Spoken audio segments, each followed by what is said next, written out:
Mr Speaker, last night the Prime Minister suffered the self-inflicted loss of his first Cabinet Minister. A couple of weeks into the job, it turns out this Prime Minister's judgment is every bit as bad as his predecessors. Speaking of which, we now know that his former friend, the former Prime Minister, plans to hand out seats in the House of Lords to at least 4 Tory MPs, including the current Secretary of State for Scotland. So here's another test of judgment for the new Prime Minister.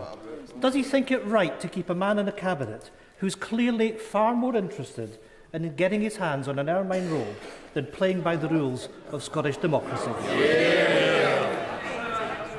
Mr Speaker, I'm obviously not going to comment on speculation around such lists. Any list would, of course, follow the normal procedures and processes that are in place. Ian Blackford. I'm afraid it's not speculation, and of course the Prime Minister clearly doesn't get how corrupt this all looks to people in Scotland. Because not only do we have a UK government that denies democracy, we now have a Secretary of State that is running scared from it. In the middle of a Tory cost of living crisis, the Scotland office is now to be led by a baron-in-waiting, biding his time until he can cash in on the 300-day job for life in the House of Lords.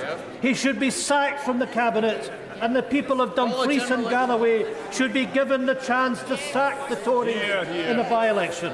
The Prime Minister's judgment is already in tatters.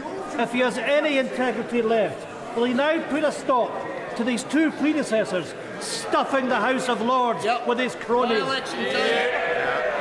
Mr Speaker, what the Secretary of State and I are jointly focused on is working constructively with the Scottish Government to deliver for the people of Scotland. I'll be pleased to be meeting the First Minister tomorrow, because that, I think, is what the people of Scotland want to see.